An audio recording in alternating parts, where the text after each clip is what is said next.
Le sang coulait encore de ma tempe quand j'ai ouvert les yeux pour la seconde fois. Pas dans l'hôpital où j'étais morte, entourée de tubes et de mensonges murmurés par mon mari, mais dans notre lit conjugal, à Paris, 3 ans plus tôt, le matin de mon anniversaire. J'ai hurlé, un cri étouffé par les draps de soie que je détestais déjà, parce que je revivais l'instant précis où tout avait basculé, la balle qui m'avait traversé le crâne, tirée par la main gantée de l'assassin que mon époux avait engagé pour faire passer ma mort pour un suicide. Mon cœur battait à tout rompre, non pas de peur, mais d'une rage froide qui me consumait comme un feu d'enfer.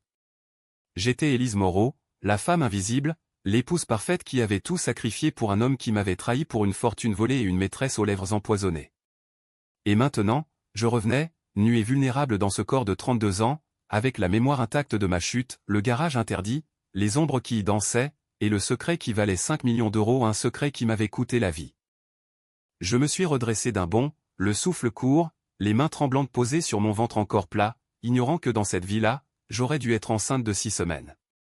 Non, pas cette fois. Pas avec le monstre qui ronflait à mes côtés, Pierre, mon mari, l'avocat impeccablement taillé qui cachait sous son sourire de requin les griffes d'un tueur. J'ai glissé hors du lit, pieds nus sur le parquet froid de notre appartement haussmannien du 7e arrondissement, et j'ai couru jusqu'à la fenêtre donnant sur la Seine. La tour Eiffel scintillait au loin, indifférente, comme si Paris n'avait pas été témoin de mon agonie précédente. Mais moi, si. Et cette fois, je ne serai pas la victime. Les souvenirs affluaient comme un torrent, notre mariage 5 ans plus tôt, sous les cerisiers en fleurs de Provence, où Pierre m'avait juré fidélité éternelle. J'étais alors une jeune galeriste montante, passionnée par les toiles impressionnistes, fille unique d'un père ruiné par la crise. Pierre, avec son cabinet d'affaires florissant, m'avait offert la sécurité, l'amour ou du moins le croyais-je. Mais au fil des mois, les interdits s'étaient multipliés. Ne touche pas à mon garage, Élise. C'est mon espace, mes outils. Des outils? Pour un homme qui ne bricolait jamais? J'avais ri, au début, attribuant cela à ses lubies masculines. Puis les nuits tardives avaient commencé, les appels chuchotés, les parfums étrangers sur ses chemises. Dans ma vie précédente, j'avais fini par forcer la serrure, un soir de doute après avoir trouvé une mèche de cheveux blonds dans sa voiture opale et mien, châtain et indiscipliné. Ce que j'y avais découvert m'avait gelé le sang, des caisses scellées, remplies non pas d'outils, mais de lingots d'or pur, estampillés d'un symbole que je n'avais reconnu que plus tard, le sceau d'une affaire de blanchiment d'argent liée à un cartel corse.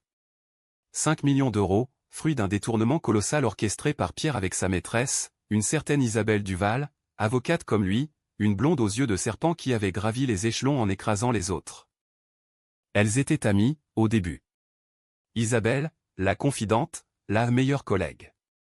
Mais c'était elle qui avait ourdi le plan, séduire Pierre, le lier à elle par le crime, et m'éliminer comme un obstacle gênant. Car oui, j'étais enceinte dans cette vie fatale, d'un enfant qui aurait hérité de tout y compris des secrets. Pierre avait accepté, par ambition, par peur, par amour tordu pour cette femme qui lui promettait un empire. Il m'avait fait passer pour dépressive, une galeriste ratée qui se suicidait après une dispute. La presse en avait raffolé, tragédie dans le Paris chic, une femme se tire une balle dans la tête. Mais j'avais survécu juste assez pour les voir, dans la chambre d'hôpital, échangeant des regards complices au-dessus de mon corps brisé. Isabelle, murmurant, c'est fait, mon amour. Plus rien ne nous arrête. Pierre, hochant la tête, signant les papiers pour débrancher les machines. C'est là que j'étais morte, les yeux rivés sur eux, maudissant leur trahison. Et maintenant? Le destin, ou un Dieu cruel, m'avait renvoyé en arrière. Pourquoi? Pour souffrir à nouveau? Non. Pour les détruire. Je me suis habillé en hâte, enfilant un jean slim et un pull noir, mes cheveux attachés en un chignon négligé. Pierre remua dans son sommeil, marmonnant mon nom comme une malédiction. Élise. Reste. Je l'ai fixé, ce visage anguleux, ces lèvres minces qui avaient menti si bien. Une vague de nausée me submergea. Dans cette vie, il n'y avait pas encore d'enfant, pas encore de preuves irréfutables. Mais je savais. Tout. Les dates, les lieux, les noms. Isabelle travaillait déjà au cabinet, flirtant ouvertement. Le garage était le cœur du poison. Je suis descendu à la cuisine, et préparé un café brûlant, et ai sorti mon téléphone. Pas pour appeler la police au nom, cela aurait été trop facile, trop propre. La vengeance devait être française, élégante, impitoyable, un opéra de souffrance, où chaque note était un coup de poignard. J'ai ouvert l'application de notes et ai commencé à lister. 1. Accéder au garage sans alerter Pierre. 2. Documenter les lingots, les faux papiers. 3. Infiltrer le cabinet, approcher Isabelle. 4. Fabriquer des preuves qui les noieraient dans leur propre boue. Et enfin, les regarder implorer. Le soleil se levait sur les toits de zinc, baignant Paris d'une lumière dorée qui contrastait avec la noirceur en moi. J'ai avalé le café d'un trait, sentant la chaleur se propager comme un venin bienvenu. Aujourd'hui, c'était mon anniversaire, et Pierre m'offrirait un collier de perles, comme l'année dernière. Mais cette fois, je sourirais en le remerciant, et le soir venu, quand il partirait pour son dîner d'affaires, je forcerais cette maudite porte. Les heures passèrent dans un brouillard d'anticipation. Pierre se réveilla, m'embrassa distraitement, me tendit une boîte en velours. Joyeux anniversaire, ma chérie. Tu es plus belle que jamais. Ses yeux brillaient d'une fausse tendresse, mais je vis l'ombre, le calcul, la peur naissante. Avait-il déjà senti quelque chose? Non, impossible. J'ai enfilé le collier, froid contre ma peau, et ri, un rire cristallin qui masquait le hurlement intérieur. Merci, mon amour. C'est parfait. Il partit à 9 heures, son attaché-caisse sous le bras, me lançant un baiser depuis la porte. Ne t'avise pas de fouiller dans mes affaires, hein? Le garage reste interdit. Je hochai la tête, innocente. Dès que la porte claqua, je courus à l'entrée de service, attraper un pied de biche dissimulé dans le placard à outils ou ironie du sort, Pierre l'avait laissé là. Le garage était au sous-sol, séparé de l'appartement par une porte blindée. La serrure céda après 3 essais, le métal grinçant comme un avertissement. L'air froid me frappa, chargé d'une odeur de métal et de moisi. Une unique ampoule pendait du plafond, illuminant faiblement des étagères vidées. Les caisses. 3 d'entre elles, en bois brut, alignées contre le mur du fond. Mon pouce accéléra. Dans ma vie précédente, j'avais ouvert la première, vu l'éclat doré des lingots, lu les documents falsifiés indiquant des transferts offshore vers des comptes au nom d'Isabelle. 5 millions, arrachés à un client ruiné par Pierre, un vieux collectionneur d'art que j'avais connu, mort d'une crise cardiaque suspecte. J'approchai, les mains moites, et soulevai le couvercle. L'or luisait, impitoyable. Je sortis mon téléphone, pris des photos nettes, notai les numéros de série gravés. Puis, sous les lingots, les papiers, contrats bidons, relevés bancaires, et une lettre manuscrite d'Isabelle à Pierre, mon trésor, une fois Élise hors jeu, nous serons riches. Elle soupçonne déjà ou accélère. Daté d'il y a 2 semaines. Le sang me monta aux tempes. Il complotait déjà. Je refermai la caisse, le cœur serré non par la peur, mais par une joie perverse. C'était réel. Tout. Et maintenant, c'était à mon tour. Je remontai, verrouillé derrière moi, et m'assis à mon bureau. Première étape, contacter un ancien ami, un hacker discret que j'avais rencontré lors d'une expo sur la cybersécurité. Marc, c'est Élise. J'ai besoin d'aide. Discret. Sa réponse fut immédiate, toujours pour toi. Qu'est-ce qui se passe? Je lui envoyai les photos. Blanchiment. Or volé. Et pire. Pendant qu'il bossait, je pensais à Isabelle. Grande, blonde, avec ce rire faux qui avait séduit tant d'hommes au cabinet. Dans ma vie passée, je l'avais confrontée une fois, lors d'un cocktail, et elle avait nié, les yeux froids, Pierre. Il m'aime comme une sœur. Mensonge. Cette fois, je l'approcherai en amie, en sœur blessée, pour mieux la poignarder. La journée s'étira, tendue comme une corde de violon. Pierre rentra à 19 heures, fleur à la main des roses rouges, symbole de passion ou de sang. Nous dînâmes au restaurant, un bistrot cosy près de la place des Vosges, où il me raconta ses réunions épuisantes. Je hochai la tête, posai des questions anodines, mais sous la table, mes ongles s'enfonçaient dans ma paume. À la maison, il m'attira dans le lit, ses mains avides. Je me laissai faire, corps mécanique, esprit ailleurs au comptant les secondes jusqu'à ce qu'il s'endorme, épuisé. Minuit sonna à l'horloge du salon. Je me levai, silencieuse, et descendis au garage une seconde fois. Cette fois, je pris un lingot au petit, lourd, comme un cœur d'or maudit. Je le cachai dans mon sac, et appelai un taxi. Direction, Le Marais, chez Marc. Il m'attendait dans son loft surpeuplé de serveurs clignotants. Élise, putain, c'est du lourd. Ces lingots viennent d'un braquage en Corse l'an dernier. Ton mari est dans la merde jusqu'au cou. Nous passâmes la nuit à tracer, compte suisse, transfert vers une société écran nommée Duval et Associés. Isabelle. Et des mailles effacées, récupérées, plan pour me neutraliser si je devenais trop curieuse. C'est du meurtre au second degré, Élise. Tu vas à la police? Je secouai la tête. Non. Je veux qu'il saigne d'abord. À l'aube, je rentrai, le lingot enfoui sous les coussins du canapé. Pierre dormait encore. Je me glissai près de lui, feignant l'innocence. Mais intérieurement, le piège se refermait. La revanche commençait.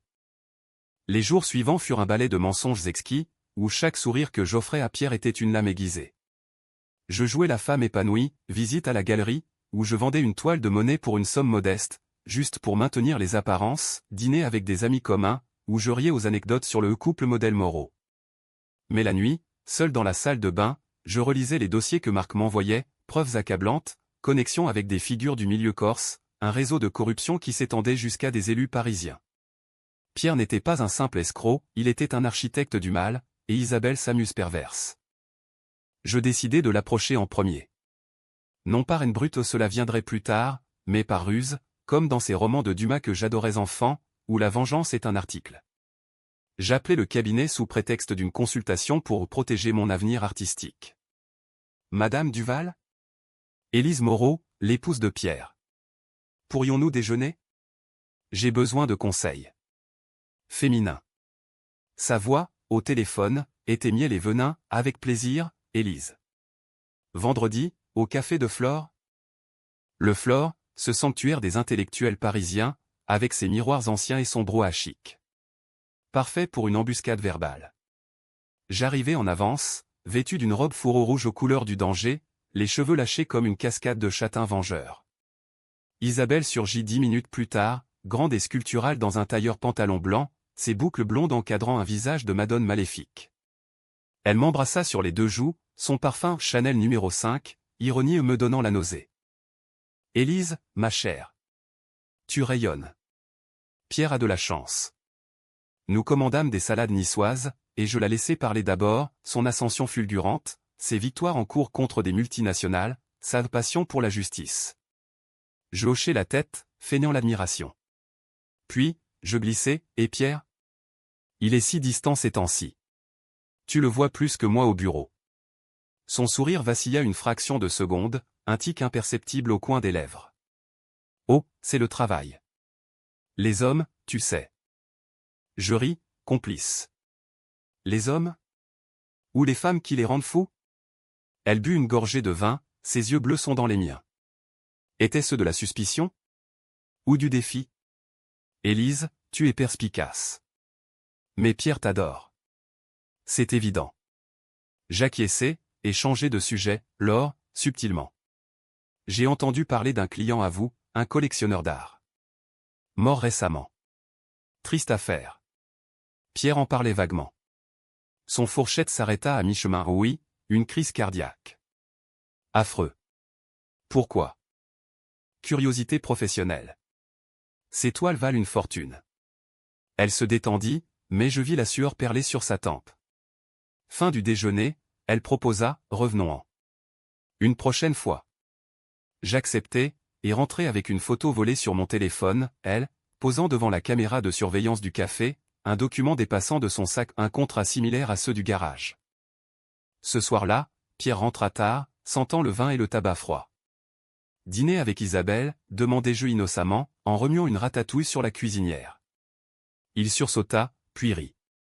Oui, stratégie pour un gros dossier. Jalouse? Je m'approchai, l'enlacai par derrière, mes lèvres effleurant son oreille. Jamais. Tant que tu reviens à moi. Il se détendit, mais je sentis son corps se raidir peur ou désir.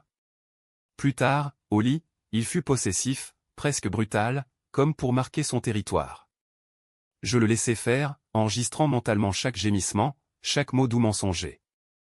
Marc, de son côté, creusait plus profond. Élise, jackpot. Les lingots sont tracés à un vol à Ajaccio, impliquant un certain Luca Rossi, un parrain corse.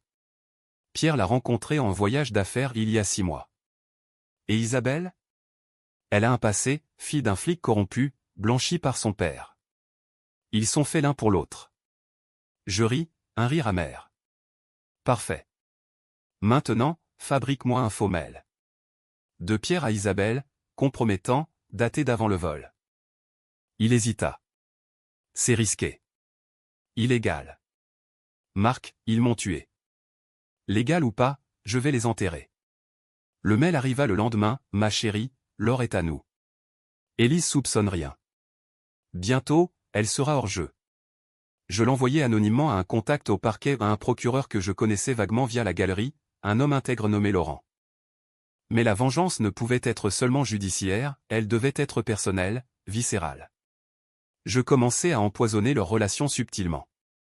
Lors d'un gala au Louvre, où Pierre et moi devions briller, j'invitai Isabelle comme invitée surprise. Elle arriva, rayonnante, mais je la vis blêmir quand je portais le collier de perles, un symbole qu'elle avait offert à Pierre en secret, dans ma vie passée. Magnifique, non? Pierre a choisi. Elle bafouilla une réponse, et toute la soirée, je les observais, regards volés, mains qui s'effleuraient sous la table. À minuit, ivre de champagne, Pierre me raconta une blague grivoise sur les blondes ambitieuses. Je ris, mais gravai chaque mot. Le twist personnel vint une semaine plus tard. J'avais planté un mouchard dans son téléphone au cadeau de Marc, et j'entendis l'appel. Pierre, furieux, Isabelle, ce mail anonyme au procureur? C'est elle, j'en suis sûr. Elle fouine. Isabelle, voix suave, calme-toi. On accélère le plan. Un accident de voiture? Ou le garage? Mon sang se glaça. Ils avançaient déjà. Dans cette vie, plus vite que prévu. Je raccrochai mentalement, et appelai Marc, besoin d'aide pour un accident à eux. Nous planifiâmes, saboter la voiture d'Isabelle, juste assez pour l'effrayer au frein qui lâche en descente, mais pas mortel. Pas encore. La nuit suivante, sous la pluie battante de Paris, Marc et moi nous faufilâmes dans le parking souterrain de son immeuble à Saint-Germain. Outils en main, nous vidangeâmes un peu de liquide de frein, rien de fatal. C'est de la folie, Élise. Non. C'est justice. Le lendemain, les nouvelles, accident spectaculaire rue de Rivoli, une avocate frôle la mort. Isabelle, choquée, avec des bleus et une jambe plâtrée. Pierre accourut à son chevet, laissant notre appartement vide. J'en profitai pour fouiller son bureau, lettres d'amour, photos volées de à Deauville, et un dossier sur moi aux faiblesses d'Élise, dépression, infertilité suspectée. Ils avaient même falsifié des rapports médicaux pour me discréditer. La rage bouillonna. Ce soir-là, quand Pierre rentra, hagard, je le confrontai doucement, l'accident d'Isabelle. C'est horrible. Elle va bien? Il me serra contre lui, trop fort. Oui, grâce au ciel. Mais Élise, promets-moi de ne pas t'inquiéter pour le boulot. Je promis, et au lit, je murmurai, je t'aime tellement. Ne me quitte jamais. Il s'endormit, et je pleurai pour la première fois depuis mon retour au nom de tristesse, mais de triomphe imminent. Mais les ombres s'allongeaient. Le procureur Laurent m'appela, Madame Moreau, se mêle. Anonyme, mais intrigant. Votre mari est mentionné. Avez-vous des infos? Je jouais l'hésitante, peut-être. Rencontrons-nous. Le piège se resserrait. Isabelle, plâtrée, m'envoya un message, Élise, merci pour ton soutien. Pierre est un ange. Ange? Démon. Paris, sous un ciel d'octobre plombé, semblait conspirer avec moi. Les feuilles mortes tourbillonnaient comme des avertissements, mais je marchais tête haute, le lingot toujours caché, symbole de leur chute. La phase suivante, les faire douter l'un de l'autre. Un faux SMS d'Isabelle à Pierre, j'en ai assez. La police approche. Sauve-toi. Envoyé depuis un burner phone. Pierre devint paranoïaque, vérifiant ses arrières, dormant mal. Moi? Je dormais comme un bébé, rêvant de leur fin. Mais au fond, une voix murmurait, et si je perdais mon âme dans cette danse? Tant pis.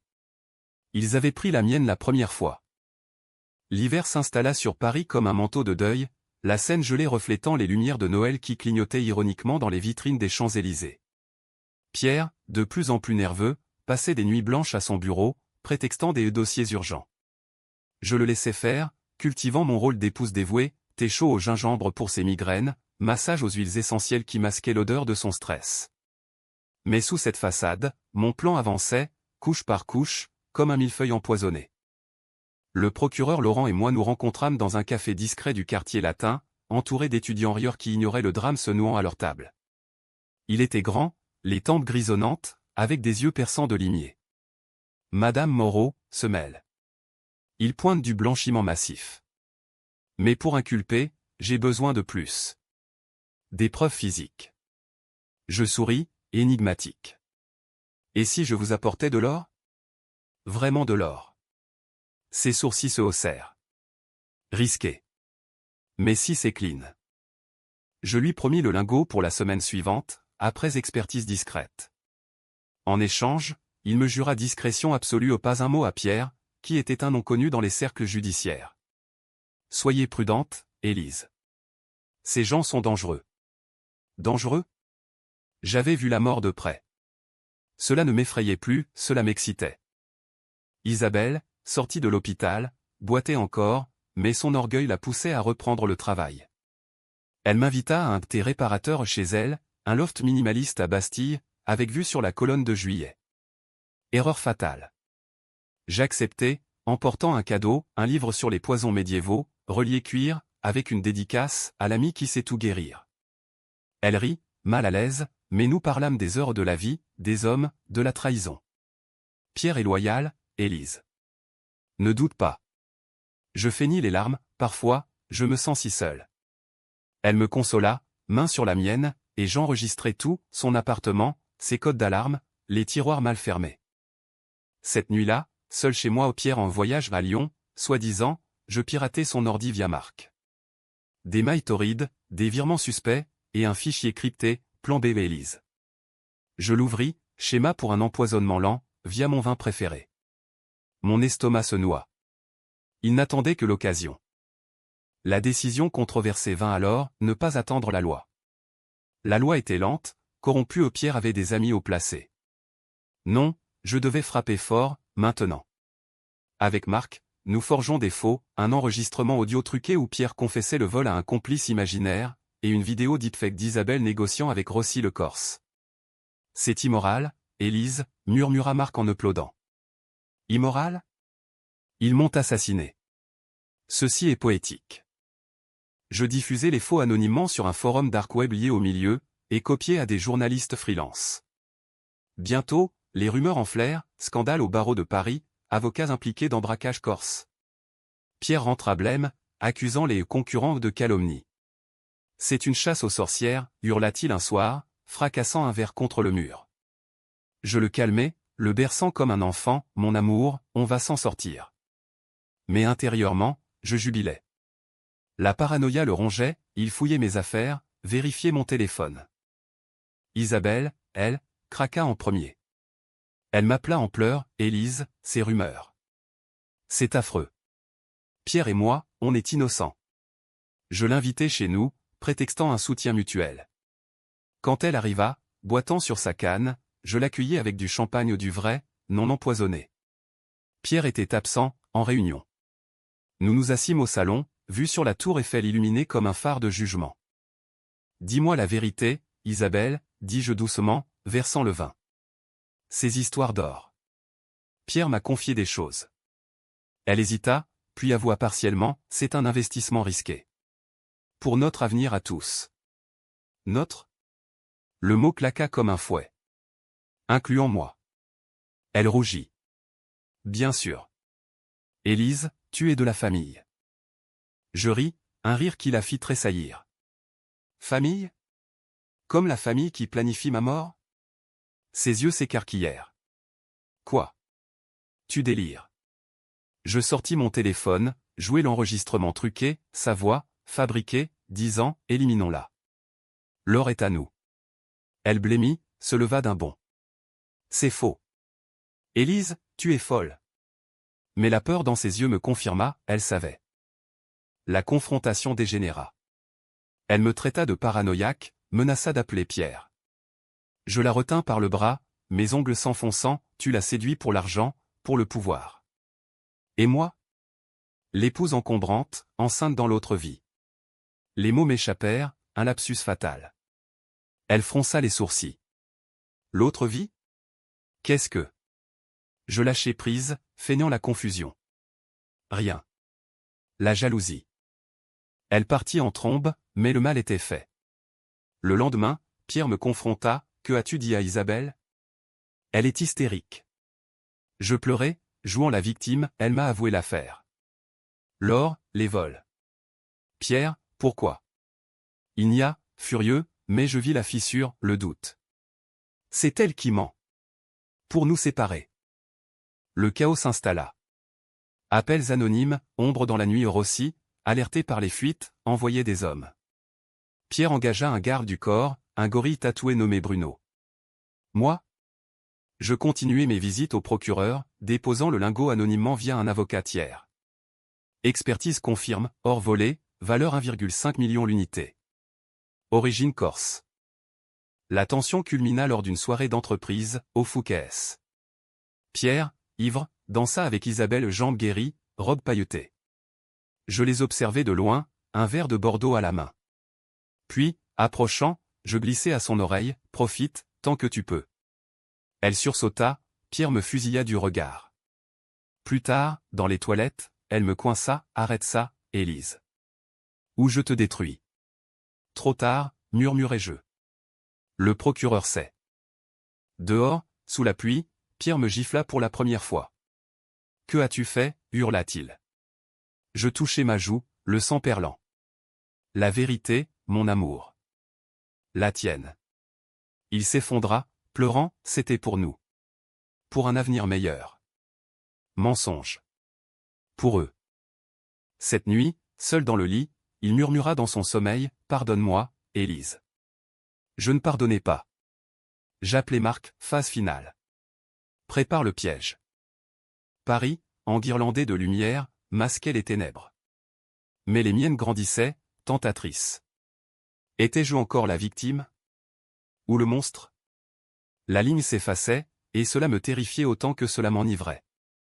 Le printemps pointait son nez timide sur Paris, les marronniers du boulevard Saint-Germain fleurissant en boules blanches qui semblaient moquer la pourriture sous-jacente. Pierre et Isabelle, acculés par les enquêtes naissantes aux perquisitions discrètes au cabinet, question du fisc, se rapprochèrent dans la panique, se disputant comme des amants maudits. J'étais le fantôme au milieu, invisible et omniprésent, tirant les ficelles avec une précision chirurgicale. Marc, mon allié sombre, avait tracé Rossi, le parrain atterrirait à Orly dans 3 jours, pour un règlement de compte.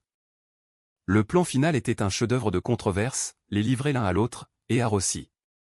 Pas de meurtre direct, je n'étais pas eux, mais une mise en scène où leur trahison mutuelle les consumerait.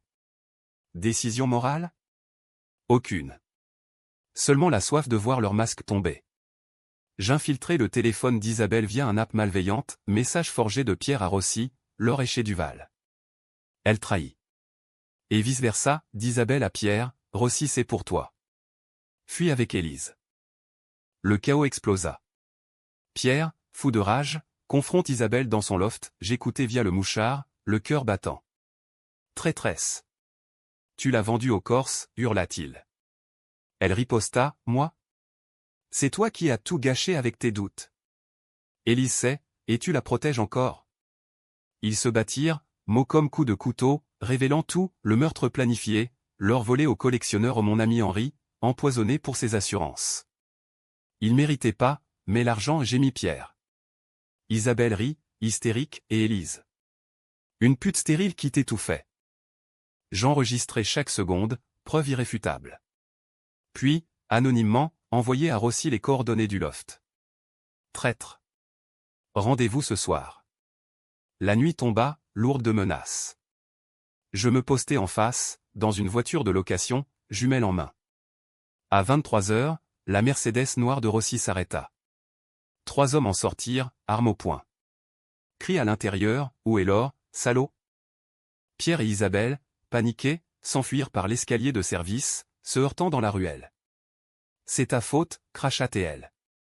Il la plaqua au mur, tais-toi, ou je te tue ici. Mais les Corses les rattrapèrent, coup de feu claquant dans la nuit. Paris hurla aux sirènes lointaines. Isabelle s'effondra, touchée à la jambe, hurlant. Pierre tenta de fuir, mais une balle le faucha, l'épaule en sang. Je restai figé, un mélange de triomphe et d'horreur. Était-ce justice? Ou vengeance aveugle?